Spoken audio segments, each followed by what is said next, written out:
I wasn't in love with Morgan. I wasn't even in like with him, but I was 14 and bored. Nothing happened in the summer in the tiny town where I lived. Nothing happened during the school year either, but at least there were football games and after-school clubs and stuff. In the summer, the older kids who had licenses would drive an hour away to the shore and drink beers in the sun all day. Morgan had a license, but he also had a job bagging groceries at the local supermarket 4 days a week, which meant less time for suntanning and more time to seduce underage girls in the Food Town parking lot. The person I really liked in the summer of 1992, right before my sophomore year of high school, was Stacy. Soon to be senior, 16 years old, with long curly auburn hair and big brown eyes.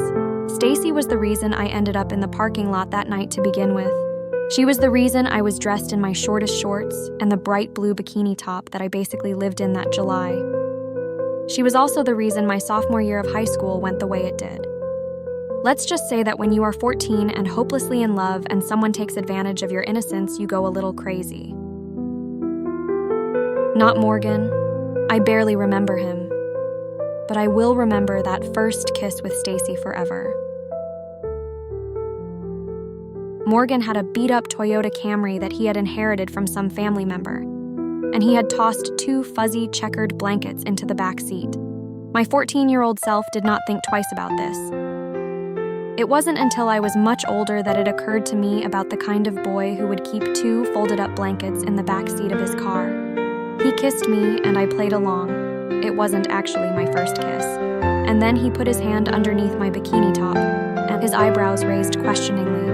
He did ask first, in his own way. I had already gone along with so many things, I figured what was the point in saying no now? Like I said, it was summer in a small NJ town. I was bored to death, and Morgan was something new. Stacy appeared a few minutes after it was over, her long, tan legs sauntering across that Food Town parking lot like a supermodel on the runway. She walked right up to the Camry and opened the door.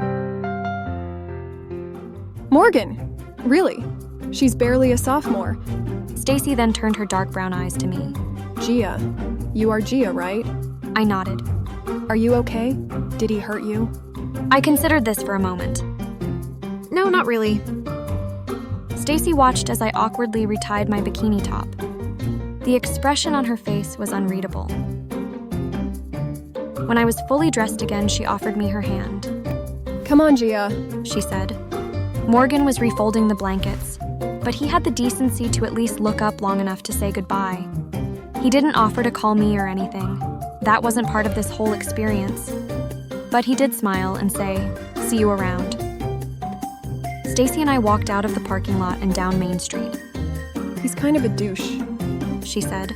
But I get it. An older guy with a car and all.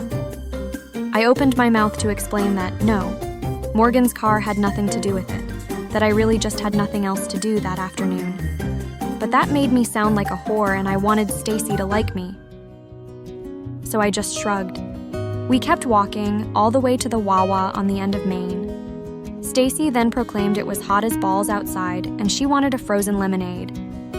1 drink, 2 straws, like the country song. We drank it right there outside the Wawa, and when she kissed me afterwards, her lips tasted like lemons. Am I right, though? She asked. You like girls? I'm usually right. I nodded, slightly breathless, eyes wide. Stacy smiled. Yeah, I'm usually right, she repeated. And then, even though I hadn't asked, I like everyone.